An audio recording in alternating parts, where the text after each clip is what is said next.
The remarkable story of a young woman's escape from North Korea. In order to protect me, I saw my mother raped. Defectors shared new details of the regime's brutality. You can't even imagine it. The North Korean regime denied this. Kim Jong-un is a murderer. The dictatorship is so incensed by what she's saying that they want her tracked down. Pyongyang fired back with angry rhetoric. Outright calling her a liar. Korea will strike a lethal blow. Saying the wrong thing could execute me. Regurgitate the regime's propaganda. Kim Jong-un is the embodiment of our destiny. It becomes impossible to determine what's real and what's staged. Only people who escape can give us the truth.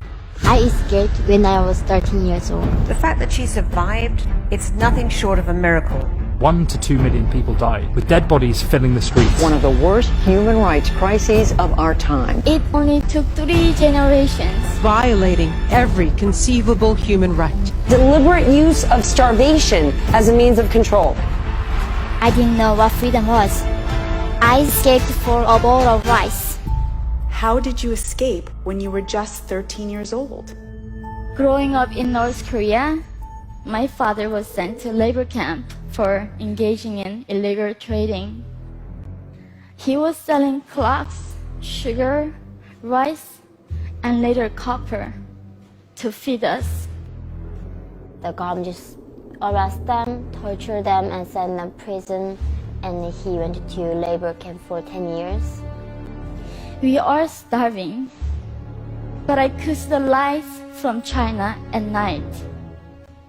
And I wondered, if I go where the light is, I might be able to find a bowl of rice. So it was the only option for us. My mother and I found a lady who told us they can send us to China. And we climbed the mountain. We crossed the frozen river. We cannot just cross anywhere because the border guards watching us and they would shoot us. We bribed the border guards, but we cannot bribe every guard because 100 meters, guards, and the dog was like barking. So somebody would shoot us from there. I thought I was gonna be shot. It was very scary. And luckily we didn't get shot. We made it to China. When I escaped to China, we found out that we had to be sold to live in China. You were sold to a man and you really resisted giving in to him for a long time, physically fighting, that in order to survive. Yeah, that was the last moment I remember I was being a kid and I had to be an adult. My mother was being sold for $65. I was sold for over $200. I was more expensive than her because I was virgin and I was young because I was 13.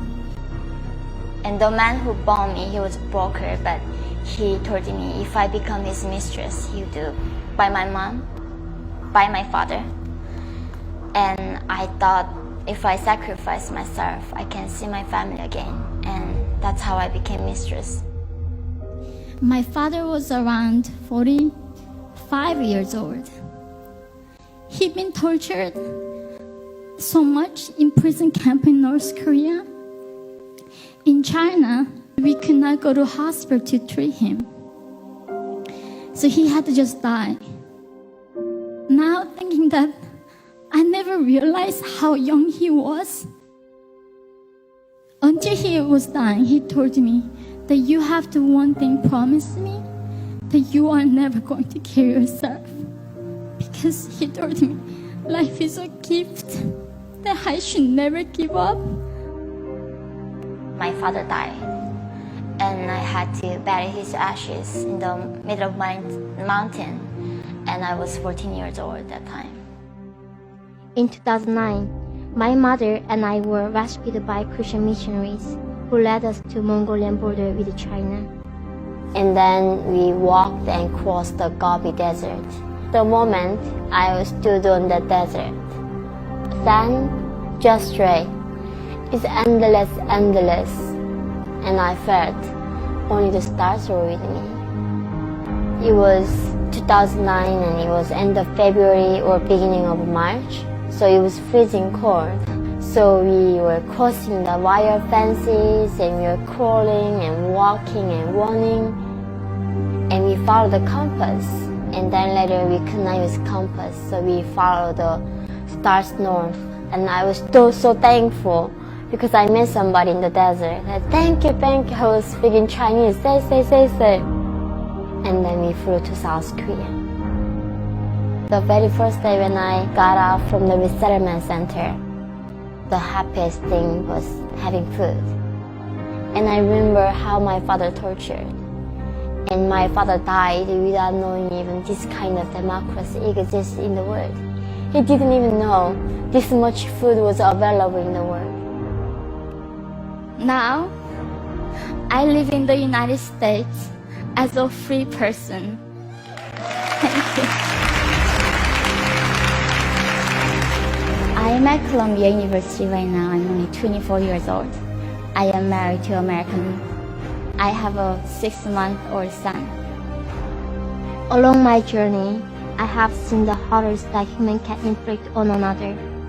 But I've also witnessed acts of tenderness and kindness and sacrifice in the worst imaginable circumstances. I know that it is possible to lose part of your humanity in order to survive. But I also know that the spark of human dignity is never completely extinguished, and that given the oxygen of freedom and the power of love, it can grow again. Be free. From my experience, literally anything is possible. Now I'm here, and that is why I believe in miracles.